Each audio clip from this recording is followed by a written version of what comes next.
We continue now at the top of Daf Kuftes Zayin Amud Beis in Meseches Bava Metzia. This is Bava Metzia Daf 116b. This is the beginning of the 10th parak of Bava Metzia. The Mishnah says, Habayis v'aliyah shel shnayim, if you have a first floor and then a second floor right above it, and it belongs to two people, shenaflu, and it falls down, shnayim cholkin ba'etzim uva'avonim uva'ofer. They both divide the wood and the stones and the dirt. And we have to see which stones it was more likely that they broke. We'll see Rashi in a moment on that. And finally, the Mishnah says, if one of them recognizes his particular stones, some of his stones, notlan, he takes those, and then you do a calculation in terms of dividing accordingly. And Rashi explains, Habayis v'aliyah shel shnayim kagon shnei achim. The case could be, for example, you have two brothers. Shacholku, they divide up the property that they inherit.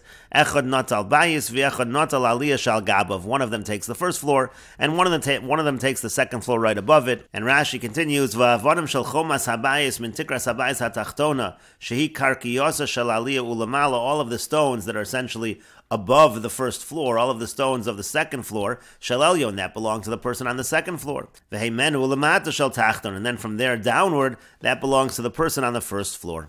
So shneim cholkin, so then it says they both divide, hakol lefi hagavoa, she'echad hu gavoa mechaveiro, v'avona v'afaro meruba mishel chaveiro cholkim, lefi she'ein nikar ezo avonim shel elyon, ve'ezo avonim shel tachton. There's some girsa issues with this Rashi, but many understand Rashi is simply saying it just goes according to the size of each structure. In other words, let's say the second floor had more stones in general, so you divide in that fashion. You give more of the stones to the person on the second floor than the lower floor, vice versa, if it was the opposite.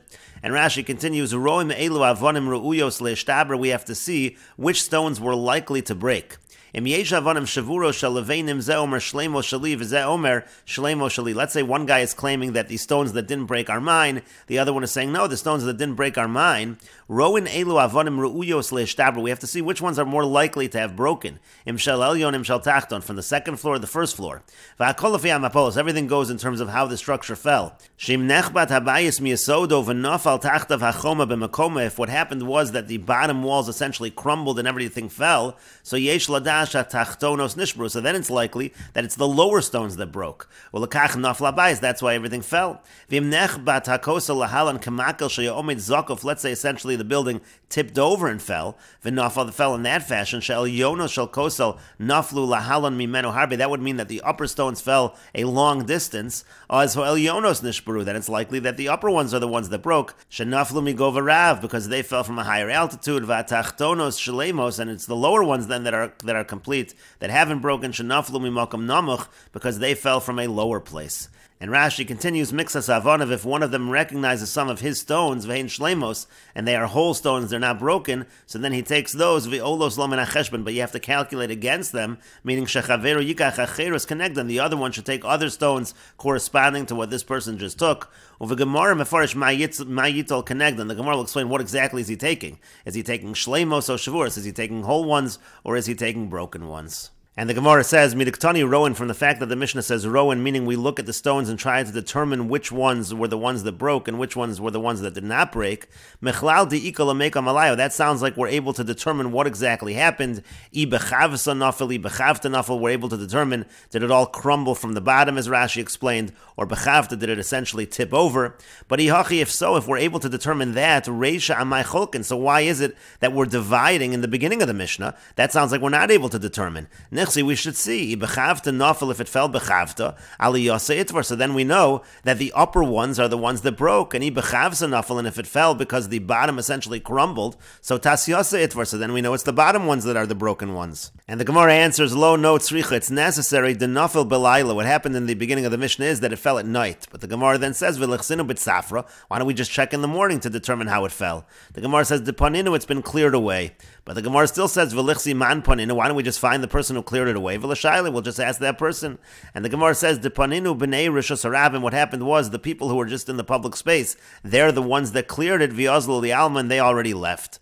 But the Gemara continues, v'lichsi b'rishos deman yasvan. Why don't we just see where the stones are, whose possession they are in right now? V'lahava idach hamotzi mechaveru all of arayan. So then the other one will have to bring evidence, because it's in the person who has possession is the one that essentially has the upper hand. And the Gemara says, says, lo no tzrich, it's needed, the yasvan b'chotzer de tarvayu, it's in a chotzer that's shared by the two of them, inami b'rishas aravim, or the stones are in the public space, it's not in the possession of one of them. V'boy semen, if you want, I could say, shutfin b'chi hai gavna, shutfin, partners in this type of situation, lo kavtia hadadi, they're not strict with one another, and therefore possession is not going to be meaningful in such a case. And the Gemara continues at the two dots. The Mishnah said, if one of them recognizes some of the stones, so you give that person those stones. And the Gemara says, well, what's the other one claiming? If he says, yes, those are your stones, so pshita, it's obvious that you give the other person the stones. And now if he doesn't say yes, if he's arguing, so why should the person who's saying it's his, why does he get the stones?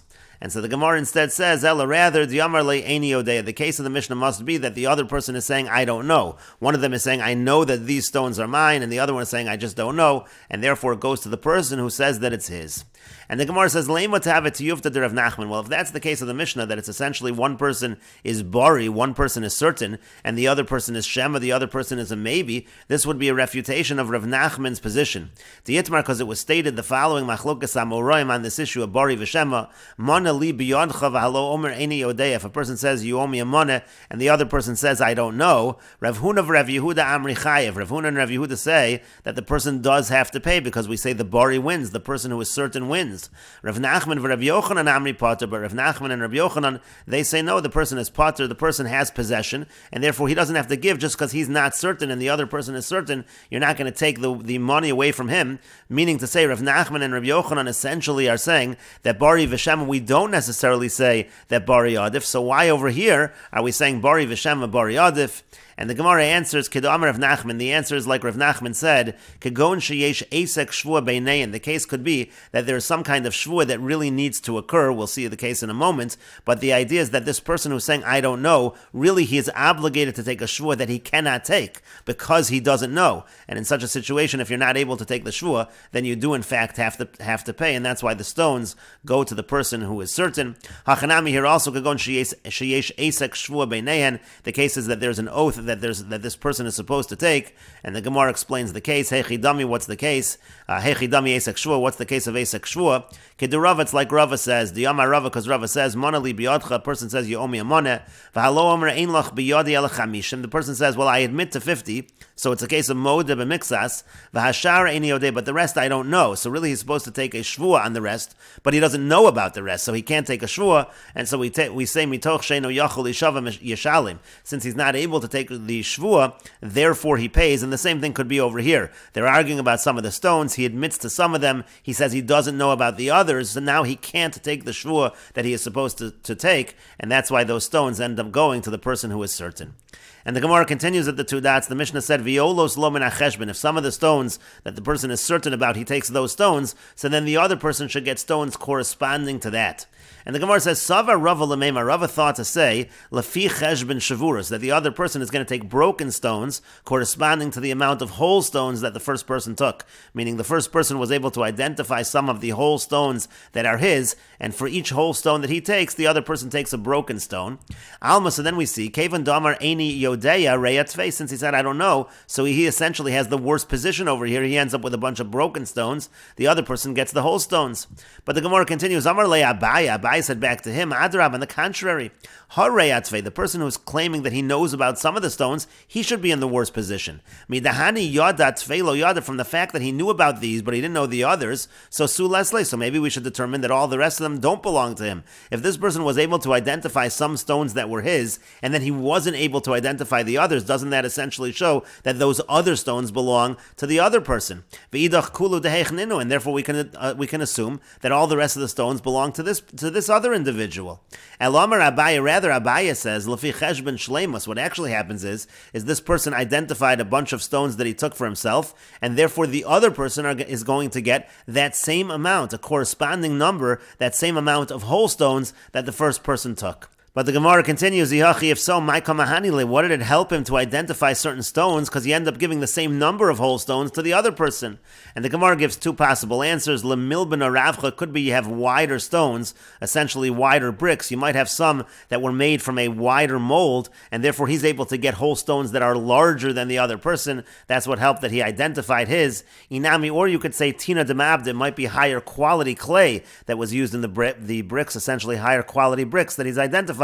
So that could be to his benefit. And we will take a look at one Rashi over here. Lo kapti hadadi. The Gemara suggested that maybe partners are not strict with one another, meaning lemikni reshusa didei da afkure mafkirle kol chad reshusa legabe chavre. Each partner lets the other one use his reshus. Laniach sham chafotzav, to put his stuff there. Hilkach kinami yosvan bereshus techad minayu. Therefore, even if the bricks are all in the possession of one of them, lo have idach motzi. The other one's not called a motzi. He's not trying to take it away from the first.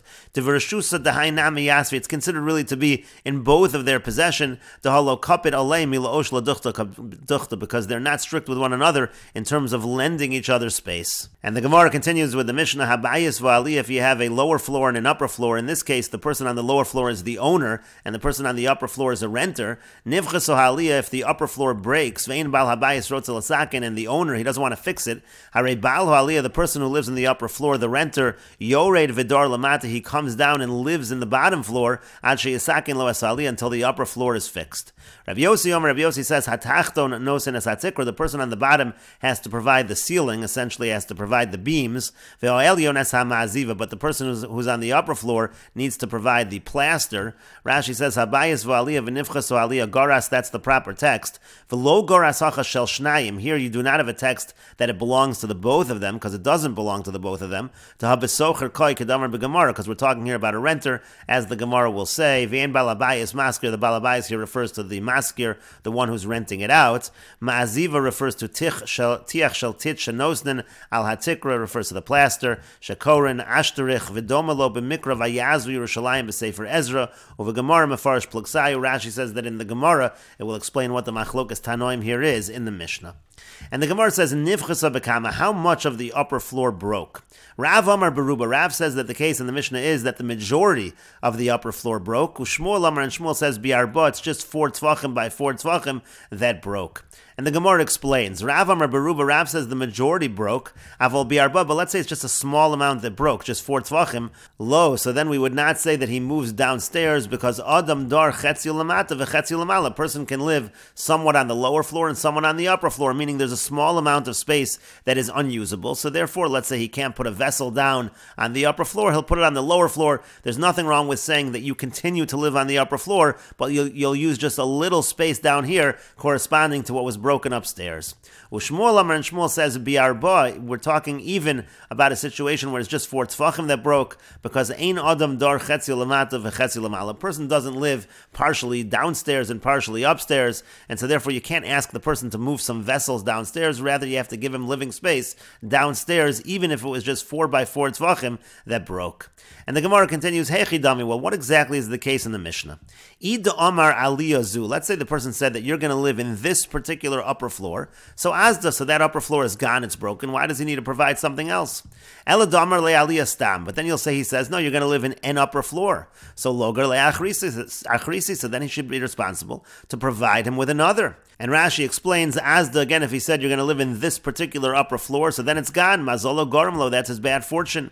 Logar Lo Achrisi, and if he said that I'm just going to give you an upper floor in general, he should give him another one. Im Yeshlo, meaning if he has a different upper floor, he should give him that. Veloma Nukofen as HaMaskir Lakolto Imo Babayis. Why are we forcing the maskir that now he has to live with him together in the house? And so the Gemara continues, Amar Rava says, Lo no tzricha, the case of the Mishnah is necessary as follows. The Amar Le, that the maskir tells the Socher, Aliyah Zushani Maskir Loch, this upper floor that I'm renting to you, Ki Salka Solik Ba'ados, so if it's usable, then you should use it. V'chinachis, but if it descends, meaning to say if it's not usable, Chos Ba'adah, then you should descend with it, then you'll live in the lower floor. But the Gemara says, Hihachi, if so, if it is so explicit that that's the terms of the agreement, Ma'ila Meimer, why does the Mishnah even need to say such a case? It's so obvious that was the terms, that if there's something wrong with the upper floor, he goes to the lower floor. Elamar Ravashi, rather Ravashi says, the Amar Le says as follows, follows. He says to him, Aliyah zu sha'al gabe bayezeh, this upper floor which is on top of the lower floor, ani maskir lach, I'm being maskir to you, I'm renting it out to you. To hashibed bayez laliyah, by phrasing it in that manner, he's essentially saying that the lower floor is taking responsibility for the upper floor, meaning if something should go wrong with the upper floor, he's essentially telling him you're going to move to the lower floor. It's like what Ravin bar Ravada said, that Rav Yitzchak said, there was an incident where somebody said to his friend, Dolis sha'al gabe parsik zeh ani mocher loch. The vine on top of this peach tree I'm selling to you, v'nekar haparsik, and then the peach tree was uprooted. Uva ma'aseh lefnei Rav Yechiya, and this story came before Rav Yechiya, v'yomer, and he said, chayiv ato lahamid lo parsik, you have to erect for him a new peach tree called zman sha'adolas kayom, as long as the vine is still around. Essentially, he was meshabed, he obligated himself to have a peach tree to support this vine. And the Gemara continues, Boy Rabba bar Memel. Rabba bar Memel asks the following question, and we will continue with this discussion in the next video on Daf Kuf Yud Zayin Amud Aleph.